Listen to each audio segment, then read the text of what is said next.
TravelWise with Phil Blizzard. News, views, and interviews.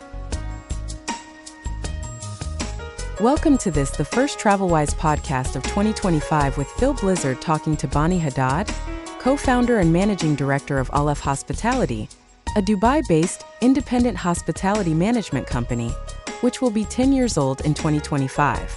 And talking to him after this little announcement from the producers of TravelWise. TravelWise with Phil Blizzard. News, views, and interviews. And if you'd like to have your own podcast, do drop me an email on philblizzardmedia@gmail.com.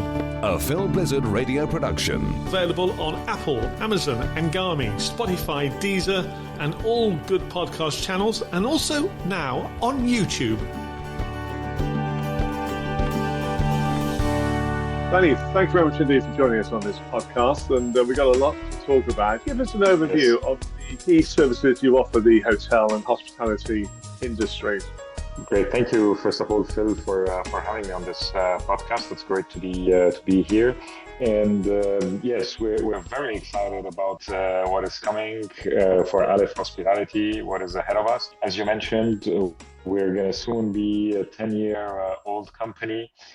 We're very proud that we were the first independent, properly set up, fully fledged set up hotel management company, independent hotel management company, which is more commonly referred to as third-party operator.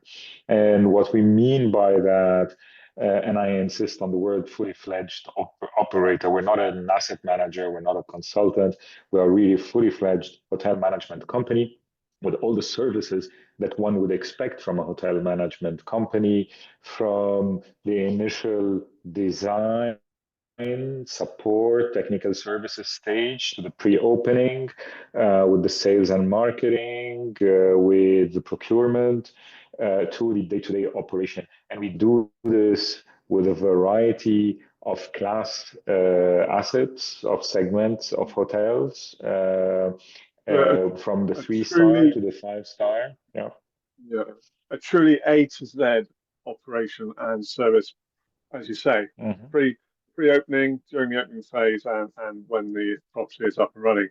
So give us some indication of your key partners and stakeholders who you offer services to. Sure. As Aleph Hospitality, we're quite focused on a specific region, which is the Middle East and Africa, and that has been our focus in terms of growth strategy. And the reason behind this is we really wanted and would like to stay for the foreseeable future as a human-sized organization. And this is very important for us to keep the focus and keep a high level of engagement with our stakeholders, with our investors, with our hotel owners, and to walk the talk, basically, to be able to walk the talk. And we say, when we are managed at the third-party operator, we understand the markets and we're very present, we're very close to the operations. So today we're based in Dubai, as you know. This is our main head office. We have a satellite office in Riyadh, Saudi Arabia. We have a regional presence in Africa. In 2025, we will have an office in Morocco, Casablanca, which is a new market for us. And because, like Saudi Arabia, we see significant depth to the market, we understand the importance of being close to our hotels, to our teams, to our investors. So that's why we've decided to open an office in Saudi Arabia, and we are now deciding to open an office in Morocco, Casablanca. Now, Morocco is gaining a lot of momentum in the terms of international tourism. I see it from traffic in the Middle East and also from the UK, the amount of promotion and media coverage for Morocco. I suppose, in terms of a growing market there, you've got two axes in terms of visitors from the Middle East region and also Europe, and especially, we're talking at the end of, it's the winter time here where I am at the moment in the UK, over a break.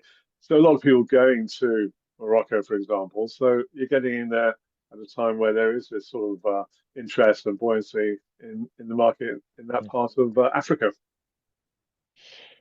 Yes, so listen, Morocco is, as you said, a very, very interesting market because as a country, it has a lot to offer. One. Two, there's a lot of emphasis from the government and the government authorities to develop tourism, and not only the leisure tourism, but also the corporate, the business tourism. Uh, and interestingly, as you said, of course, the GCC market is important, the European market is important, but one should not ignore the domestic Moroccan market as well, especially for secondary cities and the Moroccan diaspora living in Europe and or in the US and coming to visit friends and family. This is quite a significant segment as well for secondary and tertiary cities in the country. We have recently took over the management of 2 luxury resorts in secondary cities, Mishlifen in the mountains, Mishlifen Hotel and Golf, and the Marshika Resort on the Mediterranean Sea. These are secondary cities, beautiful 5-star luxury resorts. We're very proud of this. This marks our entry in the Moroccan market, and we're already seeing the traction for us in this country, and that's why we've decided to establish an entity there and have people on the ground there as well. Entering the luxury segment there in Morocco, and of course in Dubai, you've done that with the new development on the creek, the jewel of the creek, with the hotel, the Hilton, and the Marriott Marquis. Yeah, this is a really iconic development, part of the Jewel of the Creek destination in Dubai. It's a new development. It's an iconic one in the sense that once fully completed, now we took over phase 1 of this development, Jewel of the Creek, but once fully completed, this destination will have about 50,000 people living in there. So it's really a good, and it's going to be a good mix of obviously the assets that we manage, the hotels, the Marriott Marquis and the Hilton, but also we're managing 8,500 square meters of retail. We're managing a marina with 86 berths on the water. And on top of that, it's going to be complemented by a good mix of commercial buildings, residential buildings, and a convention center for about 1,500 delegates. So this destination is really a landmark in Dubai. We're very proud that we were entrusted the operation, and we're working really with 2 amazing brands, Marriott Marquis and Hilton. It's really going well. The Dubai market is one of the best performing markets in the world, both from occupancy and rates perspective. Well, the Jewel of the Creek is a fascinating project and development. I had the pleasure of staying there in May at the time of the Arabian Travel Market, stayed in the Hilton. Great apartments there, stunning view. And for me, it really captures the heart of Dubai. That's where Dubai started, alongside the creek. So the location is superb. It's not far from the Dow station. The airport, yeah. And the airport, of course, yes. And from a historical point of view, very close to the Dow station where trading began and set the scene for the development of Dubai. So a great location. And obviously, when I was there in May, early stages of your management aspect and the development the development of the Jewel of the Creek. So looking forward to seeing that evolve as time goes by. That was a notable event in 2024 for you. What else would you say has been notable events over the past 12 months? Yes, I mean, 2024 was a really great year in terms of growth for us. We've signed 13 hotel management agreements, which is a significant achievement in the Middle East and Africa. We have, fast-tracked our development in Saudi Arabia, which is a very important market for us. We're opening our first hotels in the next few weeks. 4 Points by Sheraton in Jeddah. We've signed an Indigo by IHG, and we're going to make a few more announcements in the weeks and months to come. We have 6 hotels in the pipeline to be announced in the next few weeks in Saudi Arabia. So Saudi has been a very, very strong market for us. That's on the development. Of course, we spoke about Morocco's which is significant. We just opened new territories in Africa, such as Kinshasa. The grand opening was a couple of days ago. Um, so from a growth perspective, it was an amazing year.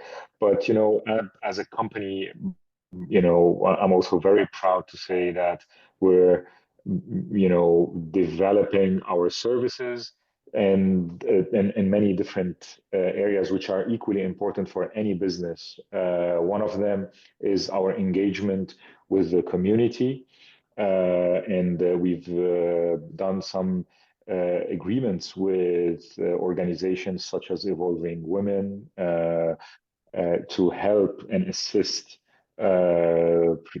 African women to grow their career, develop their career. We have our first a candidate who joined us at the Dubai property, and she's working in our training department. We got involved with the WTTC for environmental certifications, so most of our hotels are certified now. We've continued working on a number of other initiatives, such as our innovation lab. We've graduated our first startup early in 2024, and now we're looking to onboard a new startup. A lot of excitement. Danny, a couple of initiatives. things. Yeah, Don't sure. mind jumping Sorry. in. We have a little delay there. A couple of things. The Innovation Lab and the Evolving Women partnership there. So the Innovation Lab, tell us a bit more about that. How's that operating? What are you offering people who want to partake in that service of yours? Yeah. So the Innovation Lab is really a great opportunity for any startup, which is a pre-seed, so students with ideas, and doesn't have to be students, but any idea that fits within the travel and tourism industry in 4 or 5 specific areas, either related to environmental, social, corporate responsibility, employee satisfaction, guest satisfaction, food and beverage, or artificial intelligence. If it fits within the travel and tourism industry, we're ready to look at the idea. And what we're offering is a number of things. One is coaching, so we're offering them the space, first of all, to come and work from our offices, obviously for free. We're offering them the infrastructure. We're offering them the administrative support. We're offering them coaching from my business partner, Neil, and myself. We're offering them the support from a number of our departments, whether it's the finance department to help them model their business, their projections. We're offering them support from the marketing perspective. We're offering them the coaching to be able to frame their idea and be able to present it and then introduce them to potential investors. So it's really a great platform for startups to help them get their idea crystallized, properly presented, and ready to go to raise money, basically. A fabulous opportunity to get, well, from your saying, complete overview of the various aspects of hospitality and hotels. And going back to Evolving Women, which is a great initiative. I remember talking to the lady who set it up probably about 3 years ago on a podcast series I was doing called The Entrepreneurial Dash. And it was early days, and it's so inspiring to hear what their plans were, embracing mainly females from mainly Africa, wasn't it? And correct, yes, getting them into the hospitality sector. So a good partnership between you and Evolving Women, groundbreaking. No, we're really very proud of this partnership, and because we have a lot of hotels in Africa, hopefully we will, of course, bring or host some of these ladies in our hotels in the Middle East, give them the opportunity to grow, but then ultimately, hopefully, give them the opportunity to go back home, where most of them want to go back. Of course, take that experience home. Responsibilities and being able, to lead some teams, or hopefully some of our hotels there. Yeah, you must be. I'm going to go back now to Saudi Arabia, the Kingdom of Saudi Arabia, which is the focus of so many organizations. and going to trade shows like World Travel Market in London, the Arabian Travel Market in Dubai, such a massive presence and eye-catching presence. But from you, I mean, you're in there, you're advising and have partnerships with various hotels in there. Do you think the focus is too much on Saudi and other regions are not sort of getting the interest which perhaps they deserve, and opportunities for people like yourself to go into, and perhaps, as you alluded to, Morocco, where there isn't so much competition for management and experience you can offer? Yes, and I mean, again, Saudi is a little bit like Morocco or Africa in general. Such a big market, untapped market, a lot of opportunities, and there are a lot of similarities with Morocco and Saudi Arabia in the sense that the government is putting a lot of efforts to develop the tourism and to develop the infrastructure. And when I say infrastructure, not only the physical infrastructure, but also everything related to lending, to tax benefits, any enablers around, facilitating and developing the tourism sector. So there is a lot of focus on Saudi Arabia. Obviously, everyone is hearing about the giga projects such as NEOM, the Red Sea, Alula. But Saudi Arabia is such a big country with such a big population, with a huge number of domestic travelers. Again, largely ignored, or people talk about, obviously the opportunity of attracting all the international visitors, but there's still a lot of Saudis who are now discovering their country, the areas, the beautiful regions of Saudi Arabia. So. And from a talent perspective, I have to tell you, in the last 3 years, I have to say, we are so positively surprised by the energy, the professionalism that we're finding locally, the enthusiasm that people want to show us in working in the tourism sector, and especially again from the Saudi ladies, I have to say. They have been amazing. I was going to ask you that question regarding getting the talent, getting people who want to work in the hospitality sector in a country like Saudi Arabia, which is growing so fast. Are you finding that the pipeline of potential staff and operators is on track? Listen, it is on track, and it's a question that I'm always being asked. And I think it's a question that is asked since I've joined this industry. I keep hearing, and everyone complains about the talent, but finding the right talent, of course, it's one of the challenges that our industry faces. Yeah. It's not going to stop, but there are so many people out there who are looking for jobs. It's up to us to make it, if in some areas it's less interesting, obviously tertiaries, secondary, tertiary cities, it's a little bit more complicated to attract the right talent, but there are ways around it. And in a country like Saudi Arabia, where the large majority of the population is actually a young population, is looking for a job, is looking for, they want to grow, and they are very talented. Actually, the person who leads our office in Saudi Arabia is a Saudi national, Tariq Towidar. He just won, the hospitality heavyweight of the year, in 2024. So a quite a capable, talent pool there, and we're very happy to promote that. The general manager of the first hotel we're opening in a few weeks, the 4 Points by Sheraton in Jeddah, is a Saudi national as well, and he's doing an amazing job. Yeah. So congratulations going to Tariq on that achievement, being the hospitality heavyweight of the year. So that's a fantastic achievement. I remember meeting him probably back almost 2 years ago now at a training session, I think it was, and he's very dynamic, great personality. So well-deserved accolade for him. And staying with one thing with Saudi Arabia, very strong presence of Aleph with the Future Hospitality Summit, which is such a big organization now, from the early days of the Arabian investment conference days to the big events they put on there in the Middle East, including Saudi and Dubai. So you have a strong partnership with the team there, don't you? Yes, Aleph Hospitality has been sponsoring FHS, or this what was called the AHIF, sorry, before, but also AHIF in Africa.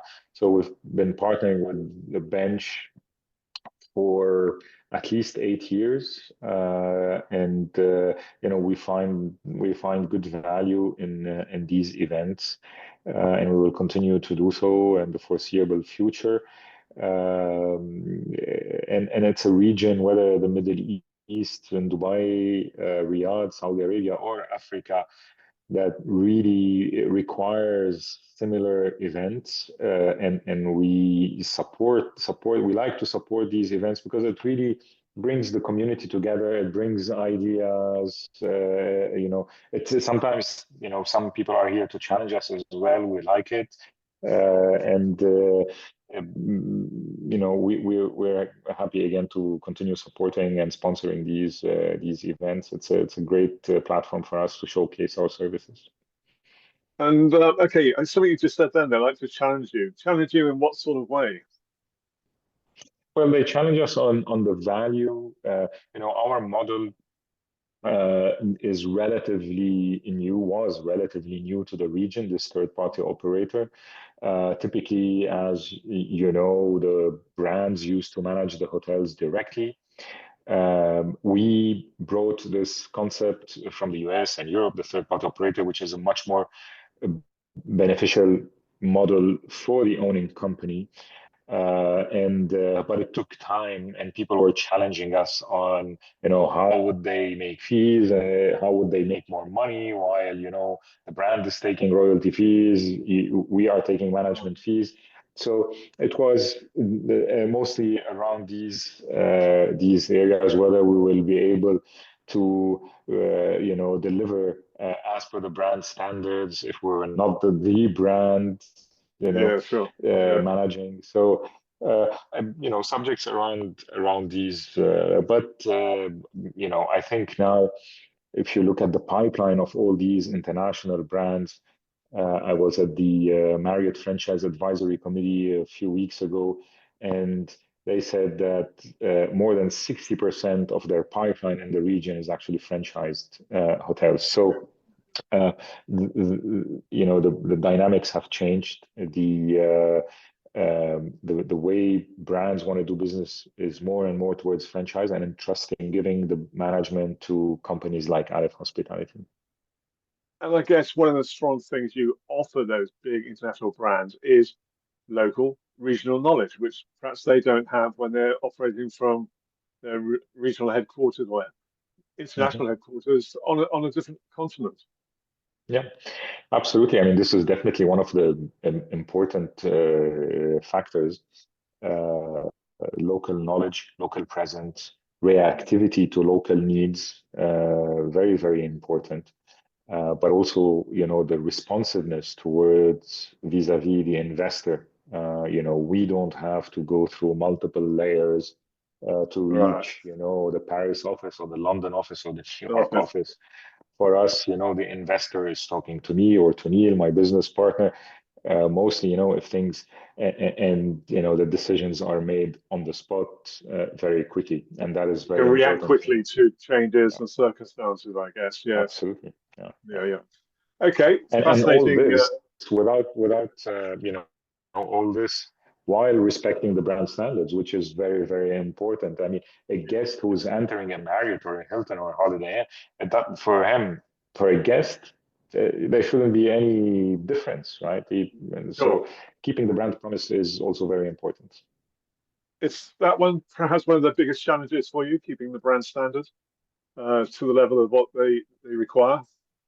Not really, because I think we have an amazing team, both from an operations but also a recruitment and training perspective. All of our senior staff at the head office has worked and has had regional responsibilities with global brands, so we all understand the brands very, very well. We understand the importance of the brand, and we actually like to think that we're actually partnering with the brand. We're utilizing their Sure. system. We're, relying on their systems for a number of things related to distribution, to marketing, to loyalty. Uh, but we also understand that the more we are engaged and respect their standards, the more value we will get from these brands. Fascinating insight there, Danny. There's a lot going on behind the scenes, which as a guest going into the hotel has no comprehension of what is going on actually behind the scenes with people like yourself and also the owning company and the brands involved. Finally, let's have a quick recap. You've alluded to some of the things happening you'll be doing next year in 2025. So let's have a little recap. What about hotel pipeline? How's that looking? So we're looking at about 10 openings for next year. We're well on track to open 10 more hotels in 2025, with the first one opening in January, well, two openings in January already.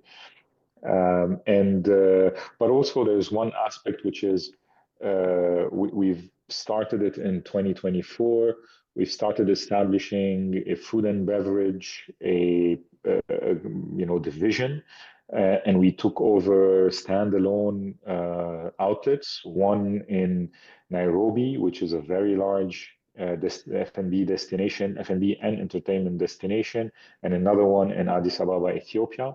We're now looking to do the same in Dubai at the Jewel of the Creek complex at the Marriott, where we're opening early 2025 a Fauchon Café and Fauchon Boutique de Thé.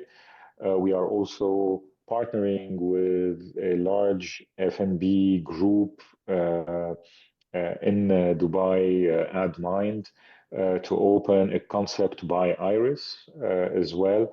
So F&B is becoming increasingly important. Restaurants and entertainment venues are becoming increasingly important for us. And then on the people side, which is equally very important to support our growth. We last year we've initiated a development leadership program, and this year in 2025 we're going to initiate the second round of developing, and it's a 12 to 18 months program for our talent to grow them into their next role and hopefully become general managers. So these are really exciting things that are happening that continue to help us build the foundation for a long, sustainable company, which is hopefully delivering a great service to our hotel investors. It would appear that you are delivering a great service. I just want to go back. You mentioned Fauchon Cafe, and when we last spoke, I think the first time we spoke was during COVID era, and that was one of the key aspects there. So give us a little reminder of the Fauchon Cafe operation. So the Fauchon is, for the listeners who don't know, is a French brand which represents, it's a French delicatessen brand started many, many years ago, very famous for their macarons and for their exotic products. They have developed into this really glamorous synonym with the French joie de vivre. And they have started also a hotel line. They have a hotel in Paris, a hotel in Kyoto. There's a hotel under development in Saudi Arabia. We represent Fauchon hotels in the Middle East and Africa. And we began a partnership on the F&B side as well. And we're really looking forward to unveil the Fauchon Café, but also the Boutique de Thé in Dubai early next year. That's going to be a fabulous I'm really setting, excited. Danny. Fabulous setting. Just imagining the elegance of Fauchon at the Jewel of the Creek. Yes. Oh, absolutely. And there's this boutique de thé, which is a beautiful concept developed by Fauchon that we're really excited to bring to Dubai. It's the world of tea, and this where a customer would enter the boutique with a large number of drawers, different type of teas, and they will be able to build their own mix of tea, Okay. have a private label, and there is a Oh, tea really? consultant who will provide, who will, advise them on what are the good mixes, and so that's really something not seen yet, and we're really excited to bring it to Dubai and hopefully beyond in the near future as well. It's almost tea time for me, and I'm just thinking what I would put into my tea, the Blizzard tea, if I was offered that service. Yes. I look forward to, well, it's going to be something white for a start, summarize, capitalize snow for a start, but I'll think about the Look rest. forward to hosting you there, Rachel. Yeah. Yeah. And of course, your 10th anniversary is coming up in this year, 2025. What sort of time of the year is that going to be? Yeah, 2025. Yeah, 2025 will mark our 10th anniversary, and so Which we're month? gearing up for some celebrations, Yeah, okay. obviously, but also, we will definitely mark it by, I would say, most of all, being thankful to our team who have supported us and helped us grow, but also to the trust that many of our hotel owners have put in us. Phil, it is really worth noting that 60% of our hotel owners have signed more than one hotel with us, which is a great testament for the type of services and that we Yeah, provide. I'm But sure. also, we will definitely find a way to thank our partners from a brand perspective, Okay. who have really been extremely supportive and helpful. So we look forward to celebrate this milestone with all our constituents. Looks like a fabulous 2025 for you. So, Bani, at the start of 2025, thank you very much indeed for talking with us, spending time with us. Fascinating insight to your growth over the last 10 years. Focus on 2024 and some of the plans for next year, your anniversary year. So, Happy New Year, and thanks very much for joining us. Happy New Year to you too, Phil. Thank you very much for your time. TravelWise with Phil Blizzard. News, views, and interviews. And if you'd like to have your own podcast, do drop me an email on philblizzardmedia@gmail.com. A Phil Blizzard radio production. Available on Apple, Amazon, Ngami, Spotify, Deezer, and all good podcast channels, and also now on YouTube.